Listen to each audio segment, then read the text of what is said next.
నమస్కారం అండి. నా పేరు మేకపేరు బాబు. కాకినాడ జిల్లా Jaggampeta national highway SBI bank opposite నుండి ఉన్నటువంటి గుర్రపాలెం, గొల్లలగుంట, కాంట్రేకల, బావారం, పట్టం, మాగుడేడ, నీరిపాక రింగ్ రోడ్డు ఏదైతే ఉందో అలాగా ఏలాసం వెళ్ళిపోయి ring road Jaggampeta national highway దిగిన వెంటనే 206 సర్వే నెంబర్లో నేషనల్ హైవే నానుకుని కింద drinking water under ground pipe line ఉన్న దానిపైన అక్రమంగా షాపింగ్ కాంప్లెక్స్ నిర్మాణం చేసి ఉన్నారు. కంటైనర్తో షాపింగ్ కాంప్లెక్స్ కట్టి దాన్ని అద్దెలకిచ్చి దాని ద్వారా లక్షల రూపాయలు సొమ్ము చేసుకుంటున్నటువంటి యాజమాన్యం వారు గతంలోనే అనేక మార్లు ఈ కంటైనర్లు పెట్టే ముందు కూడా ఉన్నతాధికారులకి సమాచారం చేయటం జరిగింది.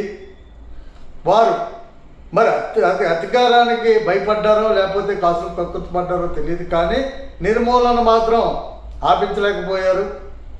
మరి నేడు నిత్యం రద్దీగా ఉన్నటువంటి గుర్రపాలెం రోడ్లో మరి ఎక్కడైతే ఆ సినిమా హాల్లు ఉన్నాయో అదే సెంటర్లో రోడ్డుని ఆదుకుని వీళ్ళు కంటైనర్ షాపులు పెట్టడం, దాని ద్వారా వ్యాపారాలకి అక్కడ అనువుగా ఉన్నటువంటి స్థలం కాబట్టి మంచిగా గవర్నమెంట్ సిమెంట్ రోడ్లు అవి వేసి ఉన్నాయి కాబట్టి అక్కడ నలుగురు గుంపూడి చేరటం జరుగుతుంది.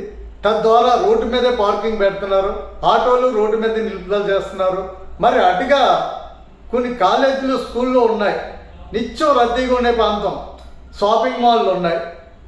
కాబట్టి ఆ ప్రాంతంలో దిగువన ఉన్నటువంటి గ్రామాలకు వెళ్ళిపోయి వచ్చే ప్రజలకి తీవ్ర ఇబ్బంది కలుగుతుంది. కాబట్టి తక్షణమే ఆ కాంప్లెక్స్ని ఖాళీ చేయించాలని అధికారులను కోరుతూ ఉన్నాం. అంతేకాకుండా వీరిపై ఇంతవరకు ఎంత అయితే దాని మీద సంపాదించారో అదంతా కూడా ప్రభుత్వానికి ముట్ట చెప్పాలని ప్రభుత్వ ఉన్నతాధికారులు ఆ రోడ్డుని సర్వే చేసి తహసీల్దార్ గారి ద్వారా ఆ రోడ్డు సర్వే చేసి ఎంతవరకు ప్రభుత్వ స్థలం ఉందనేది కేటాయించాలని చెప్పి కోరుకుంటూ సెలవు తీసుకున్నాను. జై హింద్, జై భారత్.